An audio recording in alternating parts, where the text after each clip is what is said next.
ታላላቆቹ የአውሮፓ ሊጎችን የተመለከተ ወቅታዊና ዕለታዊ ጥንቅሮችን ከምታደምጡበት የዩቲዩብ ቻናላችን የመረጃ ሰዓታችን ላይ ትገኛላችሁ።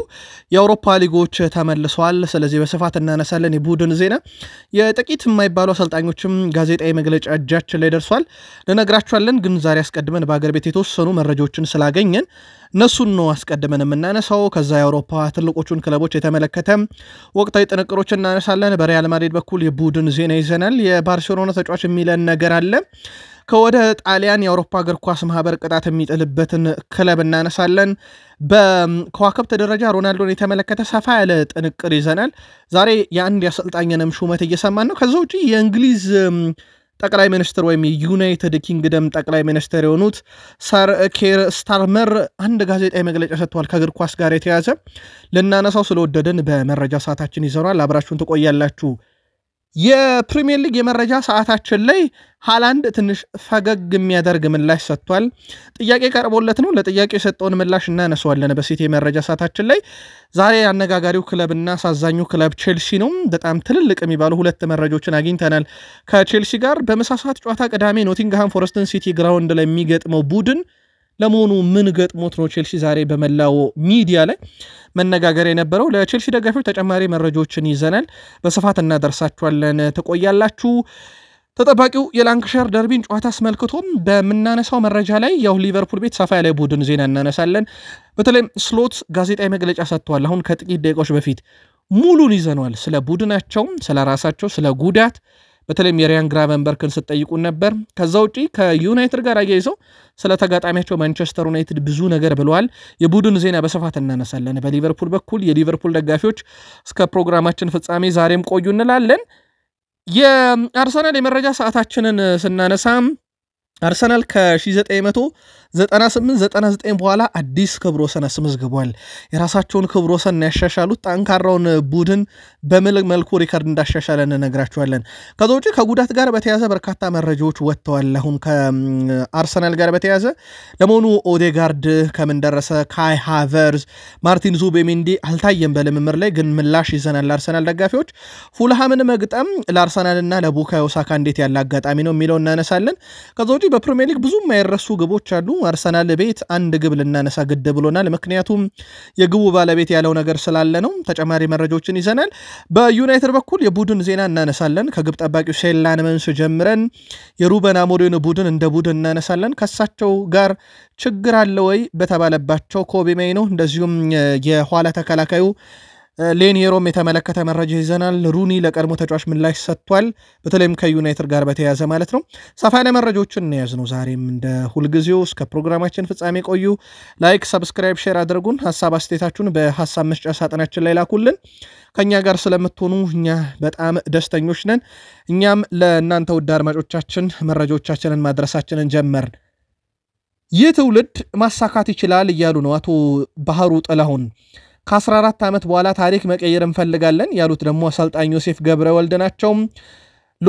ሎዛ ነች ቡድኑ ከሷ ጋር የተሻለ እንደሚሆን ጥያቄ የለውም ያሉት የኢትዮጵያ ሴቶች ብሔራዊ ቡድን አሰልጣኝ ከፊቱ ያለበትን ወሳኝ የደርሶ መልስ መርሃ ግብርን አስመልክቶ ጋዜጣዊ መግለጫ ሰጥተው ነበረ። ካፍ የአዲስ አበባ አበበ ቢቂላና ድሬዳዋ ስቴዲየምን በነገው ዕለት ገምግሞ የመልሱ ጨዋታ የሚደረግበትን ቦታ ያሳውቃል ተብሏል። አቶ ባህሩም አረጋግጧል። ከሰሞኑ ያው የባህር ዳር ከተማ የመድህን ጨዋታ መሰረዙ ይታወቃል። ያው ድሬዳዋ ስቴዲየም እየተሞከረ ነው። ፌዴሬሽኑ ልዩ ዝግጅት ማድረጉን የገለጹት አቶ ባህሩ ጥላሁን ትውልድ ማሳካት ይችላል የሚል እምነት አለኝ ብለዋል። እሳቸው ፌዴሬሽኑ ለጨዋታው ልዩ ትኩረት በመስጠት የአሰልጣኝ ቡድን ከዚህ ቀደም በተለየ መልኩ ባለሙያ ማጠናከር መቻሉንም ገልጸዋል። ከ14 ዓመት በኋላ ለማለፍ ጊዜው አሁን ነው የሚል እምነት አለኝ ብለዋል። እንግዲህ የፌዴሬሽኑ ዋና ስራ አስፈጻሚ አቶ ባህሩ ጥላሁንም በተለይም ቡድኑ በዓለም ዋንጫ እንዲሳተፍ ለማድረግ የሚደረገው ጥረት አሁንም ተጠናክሯል ብለዋል። ሎዛ ለመጀመሪያ ጨዋታ የመድረስ እድሏ ጠባብ ነው፣ ለመልሱ ጨዋታ ትቀላቀላለች ብለዋል። የብሔራዊ ቡድኑ አሰልጣኝ ዮሴፍ ገብረወልድ በበኩላቸው ካለፍን 14 ዓመት ሞልቶናል፣ ይህን ለመቀየር ብዙ ነገሮችን ሰርተናል ብለዋል። በአፍሪካ ዋንጫ በሴቶቹም ብሔራዊ ቡድናችን እንግዲህ በሴቶቹ በኩል ወክለው ለመሳተፍ የሚያደርጉት ጥረት በትልቁ ይጠበቃል። እንግዲህ ከፈጣሪ ጋር 100% በመስጠት ታሪክ መስራትና ታሪክ ቀያሪ መሆን እንፈልጋለን። ሜዳ ላይ ያለን ሁሉ እንሰጣለን ብለዋል። ስለ ተጋጣሚ መረጃ አለን ጠንካራ ስብስብ አላቸው የሎዛ ለመኖር ምንም ጥያቄ የለውም ሎዛ ናት የመልሱ ጨዋታ በሜዳችን እንደመሆኑ ከታንዛኒያ የሆነ ነገር ይዘን እንመጣለን ብለዋል ታንዛኒያን በሚገጥመው ብሔራዊ ቡድን ዙሪያ ሌላኛው የኢትዮጵያ ብሔራዊ ቡድንን በተመለከተ የኢትዮጵያ ሕዝብ ይደግፈን ታሪክ ለመስራት ዝግጁ ነን ብላለች ታሪኳ በርገና የኢትዮጵያ ሴቶች ብሔራዊ ቡድን የአፍሪካ ዋንጫ ማጣሪያ የመጨረሻ ዙር ጨዋታውን ከታንዛኒያ ጋር ያደርጋሉ ከጨዋታው በፊት አስተያየቷን የሰጠችው የሉሶች አምበል ታሪኳ በርገና ብሔራዊ ቡድናችን ታሪክ ለመስራት ተዘጋጅቷል ብላለች ስብስባችን አቅም ያለውና ታሪክ ለመስራት ዝግጁ ሆነ ነው ያለችው ታሪኳ በርገና የቡድን መንፈሳችንም ጥሩ ነው ብላለች አያይዛም ህዝቡ ሁሌም ይደግፈናል ታሪክ ለመስራት ዝግጁ ነን በዚህ ጉዟችን የኢትዮጵያ ህዝብ ድጋፍ አይለን ስትል ጥሪ ያቀርባለች ምናልባት የመልሱ ጨዋታ በአዲስ አበባ ስቴዲየም በየትኛውም የሀገሪቱ ክፍል ቢደረግ ለብሔራዊ ቡድናቸው በጣም መልካም የሚባል ነው በተለይም ድጋፍ ለማግኘት ማለት ነው ምናልባት ግን ካፍ ካልፈቀደ የሴቶቹን ብሔራዊ ቡድን ያው ስደተኛውንና ያለ ደጋፊ ለመጫወት ይገደዳል ምናልባት አጋጣሚውን የኢትዮጵያ ብሔራዊ ቡድን እንዴት ይጠቀሙታል የሚለው ደግሞ ታንዛኒያ ሄደው በሚያደርጉት ጨዋታ እንመለከታለን ለአፍሪካ ዋንጫ ለማለፍ 14 ዓመት በሴቶቹ ጠብቀናል የብሔራዊ ቡድን ዳኞች ኮሚቴ ምክትል ሰብሳቢ በመሆን ያገለገለች የምትገኘው የቀድሞ ዓለም አቀፍ ዳኛ ሊዲያ ታፈሰ የካፍ ዳኞች ኮሚቴ አባል ሆና ተመርጣለች የዳኞች ኢንስትራክተር የሆነችው ሊዲያ ካፍ በአዲስ መልክ ባወቀረው 12 አባላት ባሉት ኮሚቴ ነው አባል ሆና የተመረጠችው ሊዲያ ታፈሰ በካፍ ባገኘችው አዲስ ኃላፊነት የተሰማንን ደስታ እየገለጽን መልካም የሥራ ጊዜ እንዲሆንላቸው ተመኝተናል ስለዚህ የብሔራዊ ቡድን ዳኞች ኮሚቴ ምክትል ሰብሳቢ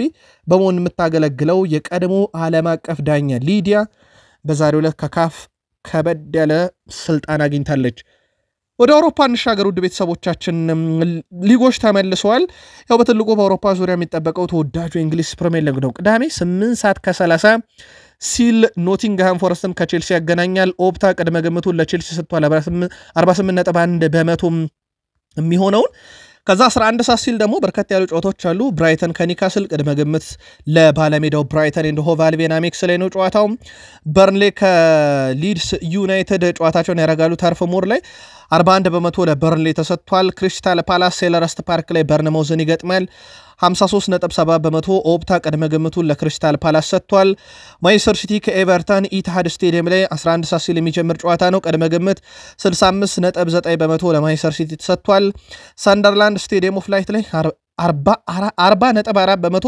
ወልብስን የማሸነፍ ቅድመ ግምት ተሰጥቶታል የቅዳሜ የመጨረሻው ጨዋታ ምሽት 1:30 ሲል ይጀምራል ክራቨን ኮቴጅ ፉልሃምን ከአርሰናል ያገናኛል ቅድመ ግምት ለአርሰናል ተሰጥቷል 56.7 በመቶ ፕሪሚየር ሊጉ እሁድ በሁለት ጨዋታዎች ይቀጥላል እሁድ ፕሪሚየር ሊጉ ስፐርስ ካስቶን ቪላ ቶትናም ሆትስፐር ስቴዲየም ላይ የሚደረግ ጨዋታ ነው ቅድመ ግምቱ ለቶትናም ሆትስፐር 38.4 በመቶ ተሰጥቷል ላንክሻየር ደርቢ ጨዋታ እሁድ 12:30 አንፊልድ ሮድ ስቴዲየም ላይ ይደረጋል 73.3 በመቶ ለሊቨርፑል ቅድመ ግምት ሲሰጥ ለዩናይትድ ጨዋታውን የማሸነፍ ቅድመ ግምት 11.2 በመቶ ብቻ ነው የተሰጠው ምናልባት ጨዋታውን ቆየት ብለን እናነሳዋለን ዌስትሃም ዩናይትድ ከብሬንትፎርድ ጋር ለንደን ስቴዲየም መንዴይ ናይት ፉትቦል ወይም የሰኞ ምሽት መርሃ ግብር ነው ለእንግዳው ቡድን ብሬንትፎርድ 37.8 በመቶ ኦፕታ የማሸነፍ ቅድመ ግምት ሰጥቶታል ጨዋታዎቹን አንድ ባንድ እናነሳቸዋለን በፕሪሚየር ሊግ የመረጃ ሰዓት ከዚህ ላይ ተነስታችሁ ግን የእናንተን ቅድመ መልከታ ልታደርሱን ትችላላችሁ የአውሮፓ ጥቂት መረጃዎችን እናንሳና ፕሪሚየር ሊጉን ለብቻ እናነሳዋለን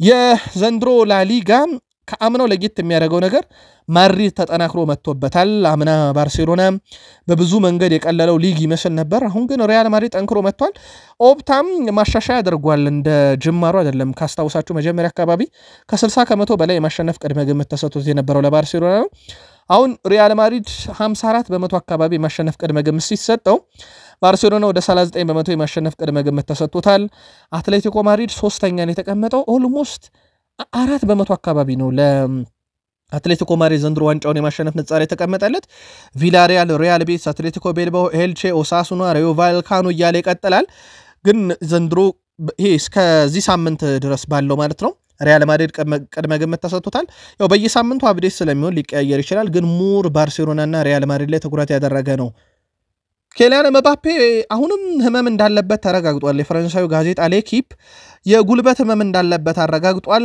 ግን ተጫዋቹ በማስታገሻም ቢሆን የሄታፌን ጨዋታ ጨምሮ ኤል ክላሲኮንም ይጫወታል በሪያል ማድሪድ በኩል ተጫዋቹን የማሳረፍ ምንም አይነት ፍላጎት የለም የሚሉ መረጃዎች ወጥተዋል ግን ተጫዋቹ ከፈረንሳይ ብሔራዊ ቡድን ጋር በነበረ ጨዋታ ላይ ጉዳት ካስተናገደ በኋላ በጨዋታ ላይ ደርስ ይችላል ቢባልም መልሶ ደግሞ ለጨዋታ ዝግጁ ነው ካሉ በኋላ አሁን ላይ ሌኪፕ የለም የጉልበት ህመም አለበት ከነህመሙ ነው እየተጫወተ የሚገኘው የታፌም ጨዋታ በዚህ መልኩ ነው የሚጫወተው ብሏል። የሪያል ማድሪዱ ግብ ጠባቂ ቲቦት ኮርቷ እንግዲህ ለረፍት የተሰጠውን ቀን ጭምር ቀንሶ ወደ ሪያል ማድሪድ መመለሱን አረጋግጧል። ማርካ ይዞት በወጣው መረጃ መሰረት ግብ ጠባቂው ከሪያል ማድሪድ ዋናው ቡድን ጋር በጊዜ ለመቀላቀል ሲል የረፍት ጊዜውንም ጭምር እንደቀነሰን ያረጋግጠው። ምናልባት ትንሽ ለየት ያለው ዜና ዛሬ ከማድሪድ ጋር በተያያዘ የወጣው የሮሜሎ ሉካኮ ጉዳይ ነው። አምና ሮሜሎ ሉካኮን ሪያል ማድሪድ ሊያስፈርመው እንደነበረ ወኪሉ ፍሬድሪኮ ፓስቶሬል አረጋግጧል። የሮሜሎ ሉካኮ ወኪል እንዳለው ከሆነ ባለፈው ዓመት በካርሎ አንቸሎቲ ዘመን ውይይትና ድርድር ተካሂዶ ነበር። በተለይም በውሰት ተጫዋቹን ከጣሊያኑ ክለብ ለማስኮብለል ማለት ነው ሪያል ማድሪዶች። ግን በስተመጨረሻም ከሪያል ማድሪድ ጋር ባረገነው ድርድር ቪኒሲየስ ጁኒየርን የክንፍ አጥቂ ያደርገው ኬሊያን መባፔ በ9 ቁጥር ለአንድ ዓመት እንሞክረዋለን ብለው ነበር እቅድ ያዙት።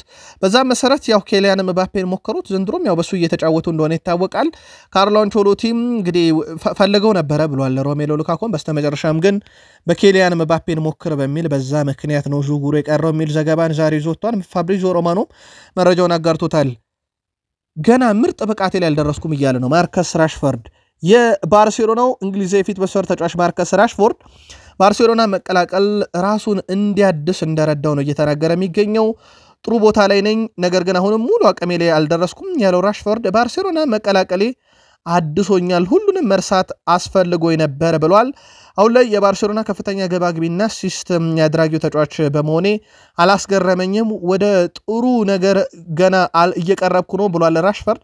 ወደ ባርሴሎና ካመራው በኋላ እንግሊዝ ምርጡን ራሽፎርድ ብቃት ታገኛለች ብሏል። ያው ብሔራዊ ቡድኑን ለማለት ነው። በዓለም ዋንጫ የመሳተፍ እድል አለው ምናልባት ከጉዳት ነፃ ሆኖ በዚሁ ፎርሙ የሚቀጥል ከሆነ ያው እየጠሩት ነው ደጋግሞ ቶማስ ቱሄል በሁለት ዙር ጠርተውታል። በዓለም ዋንጫ የሚያካቱታል ተብሎ ይታሰባል እና ምርጡን ትጠብቅ ብሏል እንግሊዝ ከኔ ወደ ባርሴሎና ካመራው በኋላ እንግሊዝ ምርጡን የራሽፎርድ ብቃት ታያለች እያለ ይገኛል። የራሽፎርድን መሻሻል እንዴት አገኛችሁት? ግን የዩናይትድም የባርሴሎና ደጋፊዎች በዚህ ላይ ሐሳባችሁን ብታጋሩን ደስ ይለናል። የጣሊያኑ ክለብ ዩቬንቱስ ምርመራ እየተደረገበት ነው። የፋይናንስ ጥሰት ጋር በተያያዘ የአውሮፓ እግር ኳስ ማህበር ምርመራ አድርጎበታል። በተለይም በ2022-23 እና 24-25 የውድድር ዘመን ውስጥ የነበሩ አስተዳደራዊ ጉዳዮች ላይ ምርመራ እየተደረገ ነው ተብሏል። የምርመራ ውጤት ከፋይናንስ ጥሰት ጋር በተያያዘ በጃንዋሪ 2026 ላይ ውሳኔ ይሰጥበታል ተብሎ ይታሰባል። ይህን ጥሰት ፈጽሞ ከተገኘ ዩቬንቱስ ከአውሮፓ እግር ኳስ ማህበር በርከት ያለ ቅጣት ይጠብቀዋል። ተጫዋቾችን ከማስመዝገብ አንስቶ እንደዚሁም የገንዘብ ቅጣት፣ የነጥብ ቅነሳን ጨምሮ ብዙ ቅጣቶች ሊጠብቁት ይችላሉ ተብሏል። ከዚህ ጋር በተያያዘው እንግዲህ ተከታታይ መረጃ ከወጣ ወይም ዩቬንቱስ በራሱ የሚሰጠው ምላሽ ካለ እኛ ተከታትለን ለእናንተ ውድ አድማጮቻችን የምናደርሳችሁም ይሆናል። ክርስቲያኖ ሮናልዶን እንመልከት። ቀጣዩ ዓለም ዋንጫ በጣምራ የምታዘጋጀው ሜክሲኮ መጋቢት ላይ ከፖርቱጋል ጋር የወዳጅነት ጨዋታ ለማድረግ ቀጠሮ ይዛለች። በጨዋታው ፖርቱጋል ኮከብ ክርስቲያኖ ሮናልዶ እንደሚገኝ የሜክሲኮ እግር ኳስ ፌዴሬሽን ፕሬዝዳንት አሳውቋል። ከሰሞኑ በኤዥያ ዋንጫ ላይ አልናስረን በተቃራኒ የሚገጥሙ ክለቦች ሁሉ ሮናልዶ መጥቶ ይግጠመን እያሉ እንደነበረ ይታወቃል። አሁን የሜክሲኮ እግር ኳስ ፌዴሬሽንም መጥቶ ይገጥመናል ብለዋል። እንም ተከትሎ ሮናልዶ በርካታ የሪያል ማድሪድ ደጋፊዎች እና የእሱ አድናቂዎች ባሉበት ሜክሲኮ ለመጀመሪያ ጊዜ ጨዋታ ያደርጋል ማለት ነው። በጨዋታው ለዓለም ዋንጫ ትልቅ እንግዲህ እድሳት የተደረገለት ታሪካዊ ስቴዲየም ስታዲዮ አዝቴካ መልሶ አገልግሎት ክፍት ይሆናል ተብሏል። ስቴዲየሙ ከዚህ በፊት 2 የዓለም ዋንጫ ፍጻሜ ጨዋታዎችን በማስተናገድ ታሪካዊ ነው። በቀጣይ መክፈቻ ጨዋታ የሚያስተናግደው ስታዲ አዝታኬ 3 የተለያዩ ዓለም ዋንጫዎችን ያዘጋጀ በታሪክ የመጀመሪያው ስቴዲየም ይሆናል። አሁን ደግሞ ክርስቲያኖ ሮናልዶን በታሪክ ለመጀመሪያ ጊዜ እዛ ስቴዲየም ላይ ይጫወታል ተብሏል። ሮናልዶ ላይ 2 መረጃ እንጨምርላችሁ። ፎርብስ አንድ መረጃን ይዞቷል። በ2025 ውድ ተከፋይ ክርስቲያኖ ሮናልዶ ሆኗል። ጥቂት ወራቶች ቢቀሩትም ያው ከዚህ በኋላ ሮናልዶን በሚከፈሉ ክፍያዎች ስለማይበልጡት ሮናልዶም እንደ አጠቃላይ 25 239 ሚሊዮን ዩሮ ክፍያን ወደ ካዝናው አስገብቷል። ሊዮኔል አንድሬስ ሜሲ ሁለተኛው ነው በ111 ሚሊዮን ዩሮ፣ ከሪም ቤንዜማ በ89 ሚሊዮን ዩሮ ሶስተኛ፣ ኬሊያን መባፔ በ81 ሚሊዮን ዩሮ አራተኛ፣ ኤርሊንግ ብሮት ሃላንድ በ68 ሚሊዮን ዩሮ አምስተኛው በ25 ውድ ተከፋዮች ሆነዋል ማለት ነው። የሮናልዶ የሀብቱ መጠን ያው በፎርብስ ቢሊየን የገባ የመጀመሪያው እግር ኳስ ተጫዋች እንደሆነ ይታወቃል። ምናልባት ማርከስ ራሽፎርድ በእግር ኳስ ህይወቴ በጣም ደስተኛ ከሆንኩበት ነገር ውስጥ አንዱ ከሮናልዶ ጋር በመጫወቴ ነው። እሱን ቀርብ ያጠገቡ መቆም በራሱ ለኔ እድለኝነት ነው። በቴሌቪዥን መስኮት ከማየት ጀምሮ አብሮ እስከ መጫወት ለአንድ መለያ እስከ መፋለም ከሱ ጋር ደርሻለሁ። ያ ማለት እሱ በእግር ኳስ ህይወት ውስጥ በጥንካሬ የቆየበትን ዓመት ለኔ እንደ ትምህርት ይሆነኛልም ብሎ አወድሶታል። ከቀድሞ የሊቨርፑል ታሪካዊ አሰልጣኝ በእርግጥ ማድሪድንም አሰልጥነዋል ራፋኤል ቤኒቴዝ የግሪኩን ፓናቲያኮስን ክለብ ለማሰልጠን ተቃርቧል እየተባለ ይገኛል። በአመት እስከ 11 ሚሊዮን ዩሮ ሊከፈላቸው ይችላል እየተባለ ነው። በርከት ያሉ የዜና ምንጮች ተስማምተዋል የሚሉ መረጃዎችን እየወጡ ነው። ከታማኝ የዜና ምንጮች ለማረጋገጥ ጥረት እያደረገን እንገኛለን። በእሳቸው ጉዳይ ላይ ግን ድርድር እየተደረገ እንደነበር አረጋግጠናል። ለማንኛውም ራፋኤል ቤኒቴዝ የግሪኩን ክለብ ፓናቲያኮስን ከተረከቡ በአመት 11 ሚሊዮን ዩሮ ይከፈላቸዋል። በቀጣይ መረጃችን ላይ መረጃው ከተረጋገጠ ይዘን የምንቀርብ ይሆናል። የእንግሊዝ መረጃችንን ከዩናይትድ ኪንግደም ጠቅላይ ሚኒስተር ሰር ኬር ስታርመርን ጀምር። በማለዳው መረጃችን ምናልባት ከተከታተላችሁ አስቶን ቪላ ከማካቢ ቴላቪቭ ቀጣይ የኤሮፕ ሊግ ጨዋታ እንደሚያደርጉ ነግረናችሁ ከዛ በኋላ ደግሞ ፖሊስ በማካቢ ቴላቪቭ በኩል ደጋፊዎች ስቴዲየም ባይመጡብኝ የሚል ቅሬታን እንዳቀረበና ውሳኔ እንዲወስን የአውሮፓ እግር ኳስ ማህበር ጥያቄ ማቅረቡን ነግረናችሁ ነበረ። የእንግሊዙ ጠቅላይ ሚኒስተር ሰር ኬር ስታርመር ግን ይሄንን ተቃውመዋል። በፍጹም ሊደረግ አይገባም። የማካቢ ቴላቪቭ ደጋፊዎች በእንግሊዝ ቪላ ፓርክ ተገኝተው ክለባቸውን ማበረታታት አለባቸው እያሉ ነው። የበርሚንግሃም ሲቲ ፖሊስ ግን የለም አመጽ ሊነሳ ይችላልና ባይመጡብን ቪላ ፓርክ እያሉ ነው። ለማንኛውም የመጨረሻውን የዩኤፋ ውሳኔ እንጠብቃለን። እሳቸው ግን በፍጹም እያሉ ነው። የእንግሊዙ ጠቅላይ ሚኒስተር ያ ውሳኔ እሳቸው አይደለም። በጠቅላይ ሚኒስተር አይመራም እግር ኳሱ የሚመራበት ወይ በፊፋ የበላይ ጠባቂ ነው። ከዛ ደግሞ በየመዋቅሩ ይህን የሚወስኑ አሉ። ለማንኛውም የዚህ ውሳኔ ባለቤት የአውሮፓ እግር ኳስ ማህበር ነውና ውሳኔው ይጠበቃል። እሳቸው ጠቅላይ ሚኒስትሩ ግን ሀገሬ ላይማ የእስራኤሉ ክለብ ማካቢ ቴላቪቭ ደጋፊዎች ገብተው ቢደግፉ እያሉ ነው። በማንቸስተር ሲቲ በኩል ያው ሲጠበቅ የነበረው የሮድሪ ጉዳት ነው። እንደተባለውን ጉዳት ላይ እንደነበረ እኛ አስቀድመን ነግረናችኋል። ስለዚህ ከጨዋታ ውጪ ነው ሮድሪ። የማንቸስተር ሲቲ አማካይ ሮድሪ ኤቨርተንን ከሚገጥመው የቡድን ስብስብ ውጪ መሆኑን ጋርዲዮላ አረጋግጠዋል።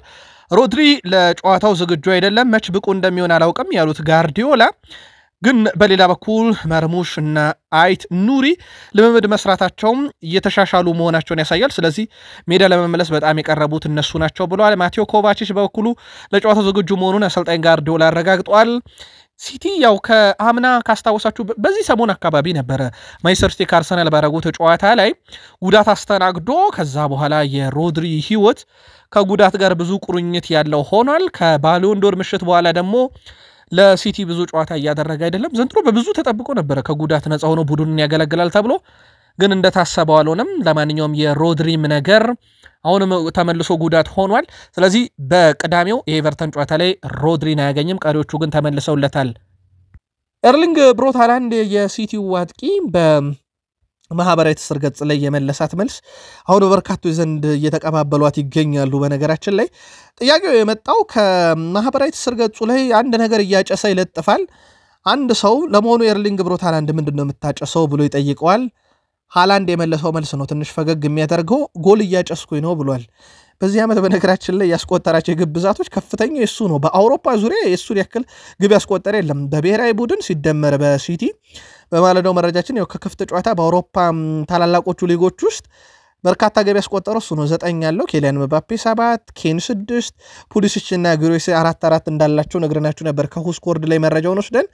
አሁን ሃላንድ ታዲያ በማህበራዊ ትስስር ገጹ ላይ አንድ ነገር እያጨሰ የለጠፈውን ምስል ለመሆኑ ምንድነው የምታጨሰው ሲባል ጎል እያጨስኩ ነው ብሏል ሃላንድ። በእርግጥም ብዙ ክለቦች ከሃላንድ በታች ነው ግብ ያላቸው በዚህ ዓመት በፕሪሚየር ሊግ ራሱ 12 ክለቦች አካባቢ ከሃላንድ በታች ነው ግብ ያላቸው። አስደናቂው ተጫዋች አነጋጋሪ ምላሽ ነበር የሰጠው። እንግሊዛዊ ተጫዋች ኮል ፓልመር ለተጨማሪ 6 ሳምንት ከሜዳ ይርቃል። ይህን መስማት ለቼልሲ ደጋፊዎች በየትኛውም አጋጣሚ ጥሩ ይሆናል ተብሎ አይታሰብም።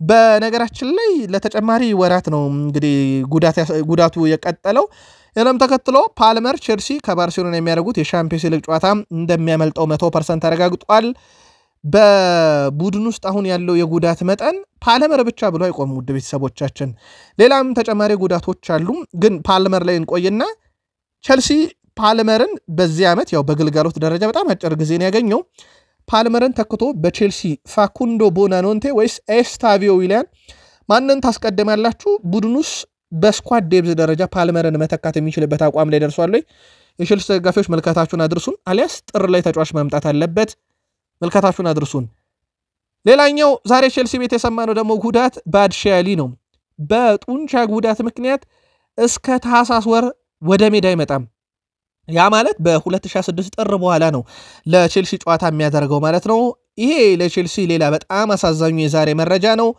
በሌላ በኩል ሪስ ጀምስ ያጋጠመው መጠነኛ ጉዳት እንደሆነና ለቀጣዩ ጨዋታ ዝግጁ መሆኑ ደግሞ በቼልሲ በኩል በጣም ጥሩ የሚባለው ዜና ነው ኤንዞ ፈርናንዴዝ ሞይሰስ ካይሴዶና ፔድሮ ትላንት ልምምድ አልሰሩም እንግዲህ ዛሬ ከሰሩ በጨዋታ ይገኛሉ እንደማለት ነው ብሏልና ቼልሲ ቤት እንዳጠቃላይ ዛሬ ከመረጃ ደረጃ ምናልባት አንድ ተጫዋች ነው የሰማነው ሪስ ጄምስ ጉዳቱ መጠነኛ ነው የሚል ከዛ ውጪ ኤንዞ ፈርናንዴዝ ሞይሰስ ካይሴዶ ፔድሮ ማለት ነው ልምምድ አልሰሩም ምናልባት በርካቶች የጠረጠሩት ረፍት ላይ ናቸው በሚል ነው ማሬስካ ግን ዛሬ ልምምድ ከሰሩ ነገ ይጫወታሉ ብለዋል ለቼልሲ ደጋፊዎች ቀጣይ መረጃ ስለሚኖረን በምሽቱ መረጃችን ላይ እናካትተዋለን የጨዋታ ሰዓት ሲቲ ግራውንድ ኖቲንግሃም ፎረስት ቅዳሜ 8:30 ነው ተጨማሪ መረጃ ስለምንይዝ ቀጣይ መረጃችን ላይ ጠብቁን ቼልሲያን አጣርተን እናመጣለን እነማን በጨዋታው ላይ ይገኛሉ እነማን 100% አይገኙም በሚለው ጉዳይ ላይ ማለት ነው ሊቨርፑልን ቤት ጉዳት አለ የላንክሻየር ደርቢ ጨዋታ እንዳለባቸው ይታወቃል በዚህ ሳምንት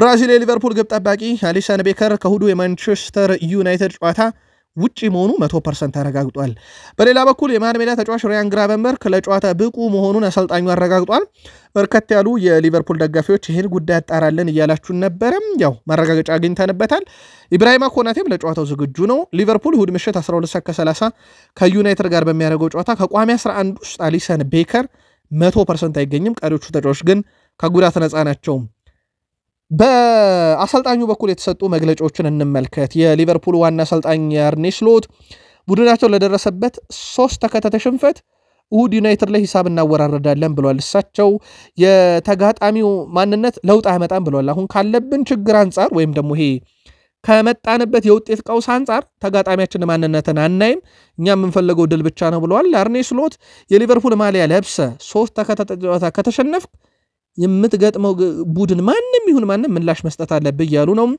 ስለ ኢሳክ ተጠይቀዋል እሱ አሁን አስፈላጊ የብቃት ደረጃ ላይ ለመድረስ በጣም ተቃርቧል ከዚህ በኋላ የሱን ደረጃ መመዘን እንችላለን ብለዋል ግቦች እንዲቆጠሩብን እና የግብ ዕድሎች እንዲፈጠሩብን መፍቀዳችን ግን አሁንም ዋጋ እያስከፈለን ነው ይሄንን ነገር ነው መቅረፍ ያለብን ብለዋል በእርግጥ ሊቨርፑል ቤት አንድ የታዘብነው ነገር ከአምናው በጣም ደካማ ሆኖ የመጣው ግብ እየተቆጠረበት ነው ይሄንን ከመጀመሪያው የበርንማውዝ ጨዋታ ጀምሮ በኒካስል ጨዋታም እየተመለከትነው ነው እሱን እናስተካክላለን ብለዋል በዩናይትድ ጨዋታ ላይ ስለ ተጋጣሚያቸው ዩናይትድም ያሉት ነገር አለ ዩናይትድ በዚህ ዓመት የተሻለ ደረጃ የሚገባቸዋል ብለዋል አርኔ ስሎት የሊቨርፑል አሰልጣኝ አርኔ ስሎት ማንቸስተር ዩናይትድ በዚህ ዓመት ያለበት የሊግ ደረጃ በቂውም አይደለም እያሉ ነው አርኔ ስሎት ሲናገሩ በኔ አስተያየት ማንቸስተር ዩናይትድ በዚህ ዓመት ያለበት ደረጃ የሊጉ ደረጃ ከሚያሳየው የተሻለ ነው ብለዋል ስለ ጨዋታው ያነሱት አርኔ ስሎት ሁሉም ጨዋታዎች በጉጉት ተጠብቃለሁ የማንቸስተር ዩናይትድ ጨዋታ ግን ከሁሉም በላይ በጉጉት ተጠብቀዋለሁ ብለዋል አክሎም ይህ በዓለም በርካታ ሰዎች የሚከታተሉት ጨዋታ ነው ያሉት አርኔ ስሎት ለዛ ነው በጉጉት የምጠብቀው ብለዋል የላንክሻየር ደርቢ ጨዋታ በእንግሊዝ ውስጥ በትልቁ ከሚጠቀሱ ጨዋታዎች ውስጥ አንደኛው ነው በተለይም ሁለቱ ክለቦች መካከል ያለው የክብር ብዛት የፕሪሚየር ሊጉን የተቆጣጠሩበት ዓመት ሊቨርፑል ለረጅም ዓመታት የፕሪሚየር ሊጉን የበላይነት በብዙ ዋንጫ ርቀት ከመራ በኋላ ያንን ማጥበብ ለሰር አሌክሳንደር ቻክማን ፈርጉሰን የቤት ስራ ሆኖ ከመጣ በኋላ እሳቸው በእንግሊዝ የመጀመሪያ ስራ የሊቨርፑልን የበላይነት መቀነስ ብለው ቀንሰውት ነበር የወጡት እሳቸው ግን ሊቨርፑል እሳቸው ከወጡ በኋላ በክሎፕ ስራ አንሰራርቶ አሁን ከዩናይትድ እኩል አድርሶታል ዋንጫውን አሁን ደግሞ በሜዳ ላይም በተለያየ ምዕራፍ ውስጥ ያሉ አሰልጣኞችን ይዘው እሁድ ምሽት 12:30 ይፋለማሉ ለመሆኑ ጨዋታው ግን ለዩናይትድ ወይንስ ለሊቨርፑል ለስሎት ወይንስ ለሩበን አሞሪ ለማን ነው ይበልጥ አስፈላጊ የሚለው ትልቅ መከራከሪያ ነው። በእርግጥ ለሁለቱም ክለቦች ያስፈልጋል፣ ምንም ጥርጥር የለውም። ዩናይትድ ከወጣ አቋም ጋር በተያያዘ ትልቅ ጥያቄ ዘንድሮ ተነስቶበታል። ሊቨርፑል 3 ተከታታይ ጨዋታ ተሸንፏል። ስለዚህ ምላሽ መስጠት ይጠበቅበታል። በዚህ ምክንያት ሁለቱም ቡድኖች ጨዋታውን አስፈላጊነት በትልቁ ይነሳል። ጄሚ ኦሃራም ለማን ነው ይበልጥ ጨዋታው አስፈላጊው በሚል ከስካይ ስፖርት ጋር በነበረው ቆይታ ለአርኔ ስሎት የበለጠ ጠቃሚ ይመስለኛል። ምክንያቱም አርሰናል አሁን ላይ በጥሩ ሁኔታ ሲጫወትና ልዩ ውጤት ሲያመጣ ስናይ ሊቨርፑል በቅርብ ጊዜ ደግሞ መጥፎ አይነት አቀራረብ ተመልክተናል። በተከታታይ 3 ጨዋታ ሽንፈት አስተናግዷል። በቼልሲም ተሸንፏል። እናም አርሰናል በድንገት በደረጃ ሰንጠረዥ አናት ላይ ተገኝቶበታል። ለኔ ይላል ከዩናይትድ በላይ ጨዋታው አንገብጋቢ አሁን ለሊቨርፑል ነው እያለ ነው ጄሚ ኦሃራ። ዩናይትድ በርግጥ ከድል በኋላ ነው ይህን ጨዋታ የሚያደርገው። የውጥነት ጥያቄ በዚህ ዓመት ቢነሳበትም በሊቨርፑል በኩል ደግሞ 3 ተከታታይ ጨዋታ በዓመቱ ለመጀመሪያ ጊዜ አስተናግዶ ሽንፈትም የመጀመሪያ ሽንፈቱን ካስተናገደ በኋላ ራሱ ድብን 3 ነጥብ አላገኘም ሊቨርፑል እና ለሊቨርፑልና ለአርኔ ስሎት ጨዋታው የግድ አስፈላጊ ነው ብዬ አምናለሁ ብሏል ጄሚ ኦሃራ። እናንተ ለማን በጣም አስፈላጊ ነው ጨዋታው ብላችሁ ታስባላችሁ? ለሁለቱም ያስፈልጋል፣ ግን ሞር በጣም ለማን አስፈላጊ ነው ብላችሁ ታስባላችሁ? አጋሩን። ጥቂት የቡድን ዜና ሊቨርፑል ቤት እናክል። ሊቨርፑል በቀጣይ ውድድር ዓመት ዲያዝን በትክክል ስለመተካት እያሰቡ ነው ተብሏል። ተፈጥሯዊ ተጫዋች በቦታው ላይ ማምጣት እቅዳላቸው። በዚህም የቢልባኦ የፊት መስመር ተጫዋች ኒኮ ዊሊያምስ በእቅድ ውስጥ ተይዟል ተብሏል። ገና 23 ዓመቱ ነው። ዲያዝን አልተካም በሚል ሊቨርፑል አሁንም ብዙ ቅሬታ እየተነሳበት እንደሆነ ይታወቃል። ሌላው ቀዶ ጥገና ያደረገው ጆቫኒ ሊዮንን በተመለከተ ሊዮን በእርግጠኝነት ወደ ጥሩ ሁኔታ ይመለሳል በቅርቡ ብለዋል። ቀዶ ጥገናው ያደረጉለት ሐኪም ቪንሴንቾ ኮስታ ይባላሉ። በከፍተኛ ደረጃ እንግዲህ ሕክምናውን አድርጓል። በቅርቡ ወደ ሜዳ ይመለሳል ብዬ አስባለሁ። በጥሩ ሁኔታም እያገገመ ነው ብሏል። ተጫዋቹ በዚህ ነገር ላይ የበለጠ ትኩረትና ግንዛቤ አለውም ብሏል። በተለይም በሕክምናው ደረጃ ብዙ ነገሮችን ተመልክቼበታለሁ፣ ተሻሽሏል ተጫዋቹ ብለዋል በጤናውም ሁኔታ ላይ። ስለዚህ ጆቫኒ ሊዮን በእርግጠኝነት ከበፊቱ የበለጠ ጠንክሮ ይመለሳል። ከታሰበውም ጊዜ ቀድሞ ለሊቨርፑል ጨዋታ ሊያደርግ ይችላል ብለዋል ቀዶ ጥገናውን ያደረጉለት ሐኪም። ከአርሰናል ጋር ነው እንግዲህ አሁን ሊቨርፑል ፉክክር ውስጥ በቀጥታ ስሙ እየተነሳ የሚገኘው። ኦፕታም አንደኛ ለአርሰናል፣ ሁለተኛ ለሊቨርፑል ዋንጫ ቅድመ ግምቱን እስከ 7ኛ ሳምንት እንደሰጠ ይታወቃል። 8ኛ ሳምንት ላይ በነገራችን ላይ የደረጃ ሰንጠረዥ ለውጥ ከመጣ ከላይ ላለው ነው ኦፕታ ቅድመ ግምቱን የሚሰጠው። ስለዚህ በየሳምንቱ አፕዴት ይሆናል። ለማንኛውም የሊቨርፑል አሰልጣኝ ስለ አርሰናልስ ተብለው ተጠይቆ ነበረ። የሊጉ መሪ ያለን የነጥብ ልዩነት መጥፎ የሚባል አይደለም ብለዋል እሳቸው። አሰልጣኞች ሲናገሩም ሊጉን እየመራ የሚገኘው ክለብ 60% የሚሆኑ ጎሎችን ያስቆጠረው ከቆመ ኳስ ነው ብለው አርሰናል እንደማለታቸው ነው እሳቸው። እኛ ከነሱ በአንድ ነጥብ ነው አንሰን ሁለተኛ ደረጃ ላይ ያለ ነው። ስለዚህ ያን ያህል መጥፎ ተብሎ ሊነገር የሚገባም አይደለም። ሲቀጥል በቆመ ኳስ ግብ እያስቆጠረ አንደኛ የሆነ ቡድን የበለጠን የሚል ትችት አርሰናል ላይ ሰንዝረዋል። በእርግጥ ሊቨርፑል አርሰናልን በዚህ ዓመት በፕሪሚየር ሊጉ ሲያሸንፍ የዴሞኒክ ሴቦዝ ላይ የ83ኛ ደቂቃ ግብ የተገኘችው ከቆመ ኳስ እንደነበረ የሚዘነጋ አይደለም። እሳቸው 60% በቆመ ኳስ ግብ አስቆጥሮ አንደኛ የሆነ ቡድን የበለጠን የነጥብ ልዩነቱም መጥፎ አይደለም ብለዋል። ምላሽ ካለ የአርሰናልም የሊቨርፑልም ደጋፊዎች በእሳቸው አስተያየት ላይ ምላሽ ልሰጡን ትችላላችሁ። አርሰናል በፕሪሚየር ሊጉ በጣም ለየት ያለ ቁጥር አለው። ውድ ቤተሰቦቻችን 7ኛ ሳምንት ላይ ነው 3 የፕሪሚየር ሊግ ብቻ ነው በዚህ ዓመት ያስተናገደው። የተከላካይ ክፍሉ ጥንካሬ ዘንድሮ ወደር የለሽ ነው። ለመሆኑ አርሰናል በ7 የመክፈቻ ጨዋታዎች ላይ እንደዚህ ዝቅተኛ ግብ ለመጨረሻ ጊዜ ያስቆጠረው መቼ ነው ብለን ካላንደሮችን ገለጥ አድርገን ተመልክተን ነበረ። 1998-99 ላይ ነው አርሰናል 3 ግብ በፕሪሚየር ሊግ የመክፈቻ 7 ጨዋታ ያስተናገደው። ከዛ በኋላ ይሄ ትልቁ ሪካርድ ሆኖ ተመዝግቧል። ምናልባት 1995-96 ላይ 4 ግብ ተቆጥሮበት ነበረ። 2006-7 ላይ 4 ግብ ተቆጥሮበት ነበረ። እነኝንም ሪካርዶች ሰባብሯቸዋል ማለት ነው። ስለዚህ የዘንድሮ የአርሰናል አንዱ ብቃት መከላከልም ነው ማለት ይቻላል። ግብ እየተቆጠረበት አይደለም። አንድ ቡድን ዋንጫ ለማሸነፍ በደንብ መከላከል አለበት ይላሉ ሞሪኒዮ። ጨዋታ ለማሸነፍ ደግሞ በደንብ ማጥቃት አለበት ይላሉ። አርሰናል ምናልባት ዘንድሮ ለ3 ዓመት ቀረቦ ያጣውን የሚያገኝበት የሆነው የሚሉ በርካታ መላምቶችም እንዲነሳ ያደረገው የቡድኑ ስኳድ ዴፕዝ እና 7 ሳምንታት የተቆጠረበት የግብ መጠንም ይመስላል። ከቡድን ዜና ጋር በተያያዘ ብዙ መረጃዎች ደርሰናል። በእርግጥ በሁለት ምዕራፍ እናቀርበዋለን የአርሰናል የቡድን ዜና በዚህኛውና በቀጣይ መረጃችን ላይ ዋና ዋናዎቹን እናንሳቸው። አንደኛው የኦዴጋርድ ጉዳይ ነው። አርቴታ ስለ ኦዴጋርድ ሲናገሩ ለሳምንታት ከሜዳ እንደሚርቅ ይታወቃል። የሚመለስበትን ቀን ኤግዛክት ይሄ ነው ልላችሁ አልችልም ያሉት አሰልጣኙ በጥቂት ሳምንታት ውስጥ ግን ይመለሳል ብለን አንጠብቀም ብለዋል። በእርግጥ ኢታን ዋኔሪ እና የ15 ዓመቱ በጣም አነጋጋሪው ተጫዋች ማክስ ዶማን ብዙዎች አሏቸው እና ሚካኤል ሜሪኖ ልምድ ያላቸውን መጠቀም ይችላሉ። የስኳድ ዴብዝ ችግር ያለበት ቡድን አይደለም። ከኦዴጋርድ ጋር በተያያዘ እንግዲህ ለጨዋታ ዝግጁ ሲሆን እነግራችኋለሁ ብሏል። ከካይ ሃቨርዝ ጋርም በተያያዘ እንደዚሁ ምላሽ ሰጥተዋል። ካይ ሃቨርዝን በተመለከተ በማገገም ሂደቱ ላይ ብዙ ስራዎች ይቀራሉ። በጣም እየገፋ ነው። ነገር ግን ትንሽ ቆይተን መመልከት አለብን። ከጊዜ ገደቡ ቀደሞ መመለሱ ለኛ አስደሳች ነው። ነገር ግን እሱን ሜዳ ላይ አስገብቶ ለመጫወት ትንሽ መጠበቅ አለብን ብለዋል። ከሰሞኑ ያው በግሉ ልምምድ ጀምሯል። አርሰናል ቤት ትልቅ መነቃቃትን የፈጠረ ነበረ የሱ ሂደት። በማገገሙ ሂደት ላይ ግን ብዙ ስራዎች መስራት አለብን። በተለይ በፍጥነት ወደ ሜዳ መልሰ ነው ተጨማሪ ጉዳት እንዲያስተናግድብን አንፈለገም ብለዋል። ያው አማራጭ ስላላቸው አጥቂ መስመር ላይም ብዙ አንገብጋቢ አይደለም የካይ ሃቨርዝም ጉዳይ። ዙቤሜንዲን አላየነውም ውድ ቤተሰቦቻችን፣ እኛም አላየነውም። በርካታ የአርሰናል ደጋፊዎችም ዙቤሜንዲ የት ሄዶ ነው እያሉ ነበረ። ምናልባት የማይክል አርቴታ ይሄ ለቀረጻ 15 ደቂቃ በነገራችን ላይ ፕሪሚየር ሊጉ ልምምድን ለ15 ደቂቃ እንዲያስቀርጹ ክለቦችን ያስገድዳል። እነ ስካይ ስፖርት ያው ይሄ መብት አላቸው 15 ደቂቃ ልምምድ ይቀርጻሉ። በዛ ልምምድ ላይ የለም ዙቤሜንዲ በነገራችን ላይ። ከማይክል አርቴታ በኩል እንግዲህ ተጫዋቹ ለቅርብ ምንጮች ይሰለፋል አለ እረፍት ሰጥተውት ነው ከካሜራ ደብቆት ነው እያሉ ይገኛሉ። ምናልባት ማይክል አርቴታ በተደጋጋሚ ይሄን ነገር ስላረጉት የእሳቸው ጋዜጣዊ መግለጫን እንጠብቅ ውድ ቤተሰቦቻችን፣ እነግራችኋለን በቀጣዩ መረጃችን ላይ። ግን እስካሁን ባለን መረጃ ዙቤሜንዲ ምንም አይነት ጉዳት አላስተናገደም የሚል ነው እስከዚህ ሰዓት ድረስ ነው ውድ ቤተሰቦቻችን። ምናልባት እሳቸው ተጎድቶ ነው ያላያችሁት ካሉን እንነግራችኋለን። ግን እስከዚህ ሰዓት ድረስ የጉዳት መረጃ አልሰማንበትም። ቡካዮ ሳካን እናንሳ። ፉልሃምን ነው የሚገጥመው አርሰናል ቅዳሜ ምሽት 1:30 በክራቨን ኮቴጅ ላይ ወንዝ ዳር ባለችው ጥቂት ደጋፊዎችን በምትይዘው ስቴዲየም ላይ። ከዚህ ጋር በተያያዘ ቡካዮ ሳካና አርሰናል እንግዲህ በምሽቱ ጨዋታ በትልቁ ይጠበቃሉ። ያው ቅድመ ግምት ለአርሰናል ስለተሰጠ ነው። ቡካዮ ሳካም ከፉልሃም ጋር ባደረጋቸው 8 ጨዋታዎች ላይ 4 የግብ አስተዋጽኦ አለው። 3ቱን አስቆጥሮባቸዋል። 1 አሲስት አለው።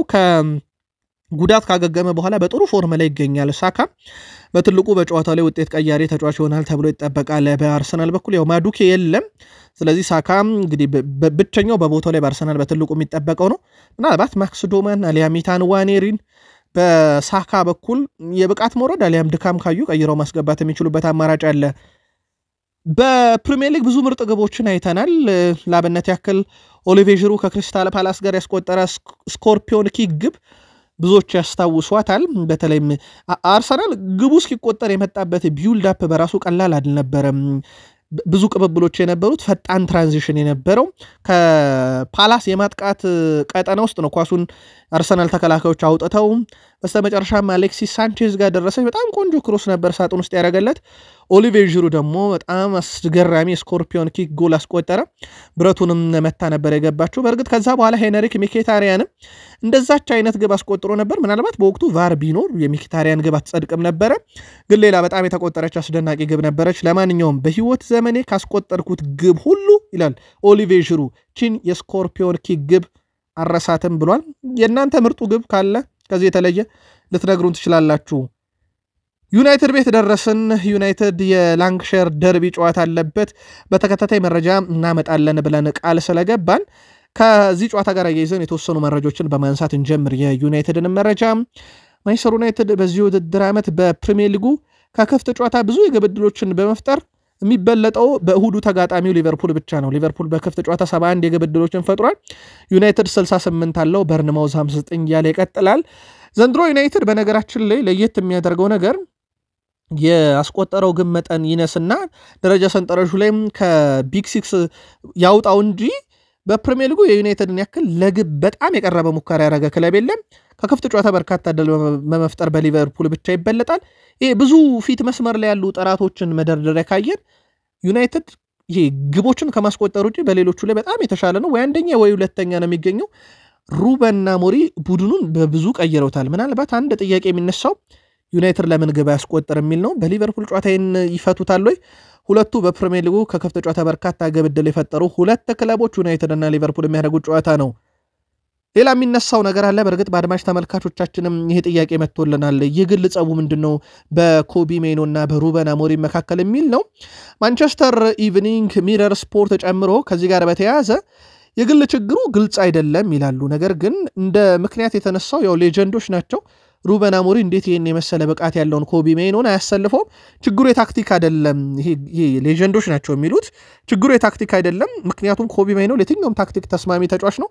ምናልባት በአንዳንድ ክለቦች የጨዋታ አቀራረብ ምክንያት እንኳን ኮቢ ሜይኖ አይሆንም ቢባል ለሁሉም ጨዋታ ግን አይሆንም ማለት አይደለም። ስለዚህ ችግሩ የግል ጸብ ነው ብለው እንደ መከራከሪያ ነው የሚያነሱት። በእርግጥ ሩበን አሞሪም አንድ የሚያነሱት ነገር አለ። ሁሉም ተጫዋች ሜዳ ላይ መሯሯጥ አለበት ይላሉ። ኮቢ ሜይኖ ፈጣን የሚባል አይነት ተጫዋች አይደለም። ቆሞ መጫወት የሚችል ምናልባት በዩናይትድ ካሪክን የሚያስታውሰን በብቃት ደረጃ እያነጻጸርን አይደለም ውድ ቤተሰቦቻችን፣ ግን ሞር የካሪክን አይነት ፎርም ያለው እንደ ፖል ላቤሌ ፖግባ ከኳስ ጋር መጫወት የሚሰማው ግን እንደ ፖግባ ፈጣን ያልሆነ ተጫዋች ነው። እሳቸው ከፍጥነትና ከቀልጥፍና ጋር በተያዘ ብዙ ጥያቄ ያነሳሉ ክለቡ ላይ። ምናልባት ያ የእናንተ ምን ታዘባችሁ ግን ሌጀንዶች ግን የግል ጸብ ካልሆነ እያሉ ነው። ለማንኛውም በእሁዱ ጨዋታ እነ ሌኔሮ እና ኮቢ ሜይኖ በትልቁ ዕድል ያገኛሉ ተብሎ ይጠበቃል በቂ እረፍት ስላገኙ። በማንቸስተር ዩናይትድ በኩል የግብ ጠባቂውን ሴላንመንስን ጉዳይ እናንሳ። በነገራችን ላይ ሴላንመንስ ያው በሊቨርፑል ጨዋታ ቋሚ ይሆናል ተብሎ ነው የሚጠበቀው። ቡድን ውስጥ አልታይ ባይንደር የተሰጠውን ዕድል በአግባቡ አልተጠቀመም ነበር። የሰንደርላንዱ ጨዋታ ደግሞ ሴላንመንስን አግኖታል።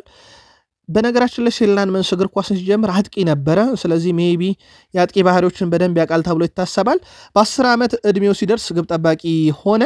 የሴላንመንስ ወንድም ቶም ላመንስ እንደተናገረው ከሆነ ሴን ተቀይሮ በመውጣት እንግዲህ በጣም ከመማረሩ የተነሳ ተቀይሮ ላለመውጣት ሲል ነው አለ ግብ ጠባቂ ሆነው። ወንድሙ አያይዞም ሴን በልምምድ ሰዓት የሚያደርጉትንም እጅግ የበዙ ሩጫዎች አሰለቹት። ስለዚህ ቆሞ ለመጫወት ግብ ጠባቂ ሆነ እንጂ ሲጀምር አጥቂ ነበር ብሏል። አጥቂ ሆኖ የጀመረው ግብ ጠባቂ የአጥቂዎችን ባህሪ በደንብ ያውቃል ተብሎ ሲታሰብ የሰንደርላንዱን ብቃቱን አንፊልድ ሮድ ስቴዲየም የሊቨርፑል የፊት መስመር አጥቂዎች ላይ ደግመዋል የሚለው እሁድ 12:30 ምላሹን እንጠብቃለን። በዩናይትድ በኩል በሩበን አሞሪም በኩል ይህን መረጃ ስናቀርብ ጋዜጣዊ መግለጫ አልተሰጠም። ያው ከጥቂት ደቂቃ በኋላ እንደሚሰጡ አረጋግጠናል። ስለዚህ በቀጣዩ መረጃ ነው የሩበን አሞሪም ጋዜጣዊ መግለጫ ማካተት የምንችለው። ስለዚህ የዩናይትድ ደጋፊዎች ቀጣዩን መረጃችንን በሌላኛው ቻናላችን ላይ እንድትከታተሉ ጋብዘናል። ዋይኒ ማርክ ሩኒ ምላሽ ሰጥቷል። ምላሹ ለማርከስ ራሽፈርድ ነው። በማንቸስተር ዩናይትድ ውስጥ ወጥነት በሌለው አካባቢ ውስጥ ለረጅም ጊዜ ውስጥ ነበርኩኝ ካለ በኋላ ማርከስ ራሽፎርድ ለሮይ ኪን ምላሽ ሰጥተውታል።